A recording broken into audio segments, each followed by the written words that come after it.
Olá, ouvinte, eu sou o professor Afonso, trago para você a teologia que atribui toda a autoridade divina a Jesus Cristo. Hoje a gente traz um assunto bem interessante. É uma verdade central do cristianismo distorcida por Paulo. As cartas do apóstolo Paulo aos Romanos, 1 e 2 aos Coríntios e aos Gálatas, elas não foram substituídas, elas foram distorcidas. E tem muitas verdades ali escritas por Paulo. Então vejamos, hoje eu quero analisar uma verdade central do cristianismo e que duvido muito que alguém tenha a explicação que eu tenho. Até porque, para explicá-la, é preciso desvendar Daniel. Por revelação divina, eu desvendei, conforme diz que tem que desvendar Daniel, o livro do Apocalipse, que pelo desvendamento perde mais da metade do seu conteúdo.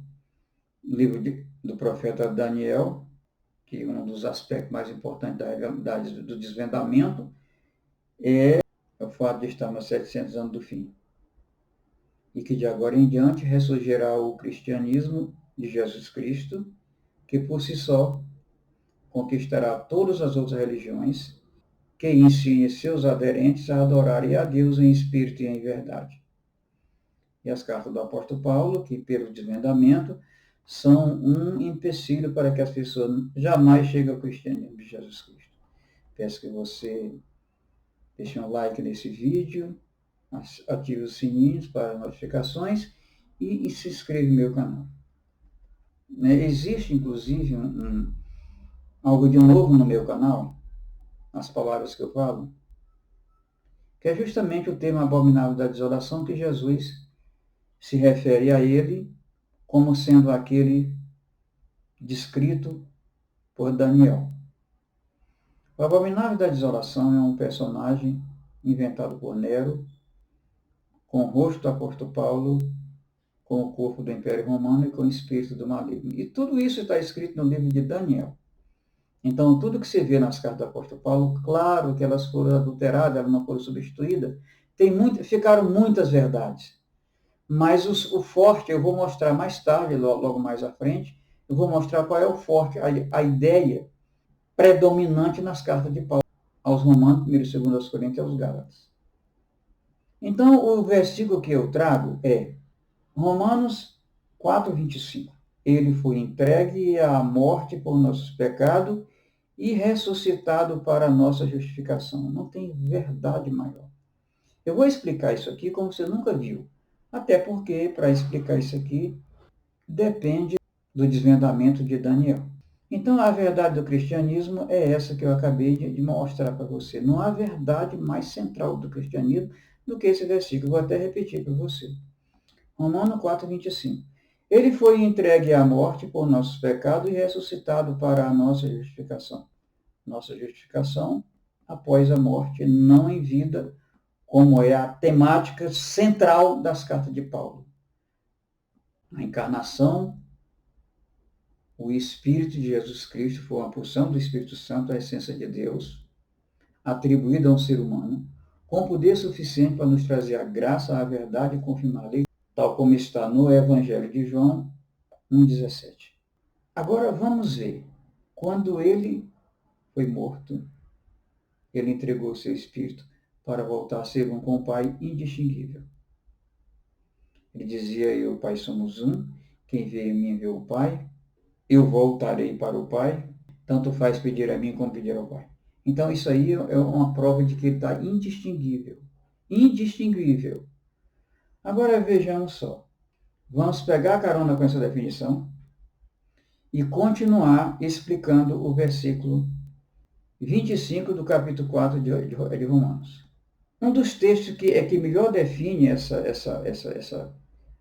que melhor nos ajuda a explicar essa verdade é 1 Pedro 3, 18 e 19, que afirma: pois também Cristo sofreu pelos pecados, uma vez por todas, o justo pelos injustos, para conduzir-nos a Deus. Quer dizer, justificação dos mortos que em vida aprenderam o que Deus lhes ensinou e andaram na sua lei em retidão. Voltando a Pedro, ele foi morto no corpo, mas vivificado no espírito, no qual também foi e pregou os espíritos em prisão. Pedro não está falando que Jesus ressuscitou em carne e osso e foi assunto aos céus, levando comida na bagagem. Não está dizendo isso.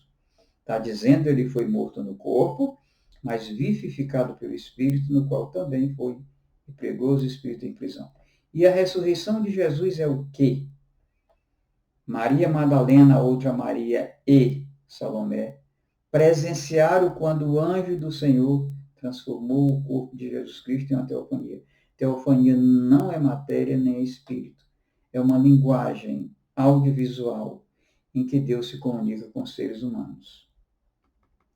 Agora o que diz o profeta Daniel? No capítulo 9, versículo 24, ele diz: 70 semanas estão decretadas para o seu povo e a sua santa cidade para acabar com a transgressão. O que quer dizer isso? O seio de Abraão é um lugar espiritual para onde os espíritos de todas as pessoas a quem Deus havia ensinado, eles tinham aprendido. E lá eles ficavam esperando até que o cordeiro fosse imolado. E quando ele foi imolado, então ele foi, até como diz Pedro, ele foi ao seio de Abraão acabar com a transgressão, ou seja, esse pessoal ainda tinha senso de pecado. Então aí vem a justificação dos mortos que em vida aprenderam o que Deus lhes ensinou e andaram na sua lei e em retidão. Continuando com Daniel, para dar fim ao pecado, mais uma vez, as pessoas, os espíritos daquelas pessoas ainda tinham um senso de pecado, porque o cordeiro ainda não tinha sido imolado. Mesma coisa a gente pode falar. Para expiar a culpa, igualmente, e para trazer justiça eterna. Em Apocalipse 5, 11 e 12, mostra bilhões de anjos, resultantes de seres humanos, que foram levados por Jesus do seio de Abraão para o céu, onde ficarão lá para nunca mais sair. Não receberão uma carcaça, como ensina o pregador, teólogos, escritores cristãos ortodoxos. Só falei coisa boa sobre a carta sobre o versículo paulino. Agora eu vou mostrar as razões pelas quais eu aconselho você a retirar as cartas de Paulo da Bíblia. Todas as cartas de Paulo aos Romanos, 1 e 2 ao Coríntios e aos Gálatas, elas têm uma teologia consistente que consiste em dizer que, em ensinar que a lei de Deus é a fonte e a força do pecado. Que a lei de Deus é um tutor depravado, que a lei de Deus é o fundamento que conduz à morte. Que a justificação é da carne em vida mediante a fé somente, e não do espírito após a morte, mediante fé e obra. Tiago, Jesus e a Bíblia toda afirmam isso. Acabei de ler. Todos aqueles que foram levados ao seio de Abraão, aqueles bilhões de bilhões, e de lá transladado para o céu, foram pessoas que andaram na presença de Deus, foram pessoas a quem Deus ensinou e eles aprenderam. Agora, voltando à teologia paulina. Ele ensina também que, uma vez livre da lei de Deus e justificados, nos tornamos completamente justos, santos e retos. E ainda, que a graça assim alcançada é responsável pela salvação. Bom, isso aqui é uma questão de desvendamento. Está escrito também em Daniel que só a revelação divina resolveria o problema do entendimento do livro do Apocalipse, das cartas de Paulo e, obviamente, do próprio Daniel. A obra do abominável e da desolação somente poderia ser desvendada por revelação divina. É por isso que eu considero meu trabalho muito importante e convido você. Mas esse convite que eu faço a você passa por uma experiência que está relatada em Gênesis 28, versículo de 11 a 22.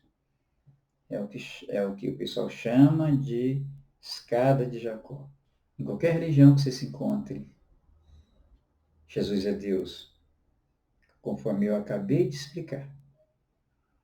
E você precisa fazer um contato com ele sem nenhuma intervenção humana. Ele disse, se você vier a mim guardar meus mandamentos, eu rogarei ao Pai e ele dará outro Consolador, o Espírito da verdade que o mundo não pode receber, mas ele estará em vós. É maravilhoso, é o Espírito da verdade, Paráclito Consolador. Mas para que você consiga esse contato com Deus sem nenhuma intervenção humana, você precisa guardar o mandamento de Jesus, que são 10 mandamentos. Eu te convido a experiência cristã, mitológica, antiga e eterna. É preciso que você tome a decisão de falar somente a verdade a todas as pessoas, em todos os contextos, e que você se aproxime de Deus em oração, e que você se aproxime do seu próximo em compaixão. Estenda a mão a ele tanto quanto seja possível. Não há outra maneira. Isso é cristianismo. E não tem mais nada. Isso é cristianismo. Como eu já defini Jesus como sendo a função do Espírito Santo, a essência de Deus, que agora se encontra no seio do Pai, indistinguível. Eu convido você a receber Jesus Cristo como Deus e andar no seu Evangelho e na lei de Deus são 10 mandamentos. Considero, como eu já disse, eu considero essa causa importante. Convido você a participar dela. Deixo aqui na descrição do vídeo, deixo o meu e-mail para que você possa entrar em contato comigo. Que o meu objetivo é reconstruir um cristianismo mais verdadeiro, ético e socialmente responsável. Eu agradeço por você ter chegado até aqui nesse vídeo. Que Deus o abençoe.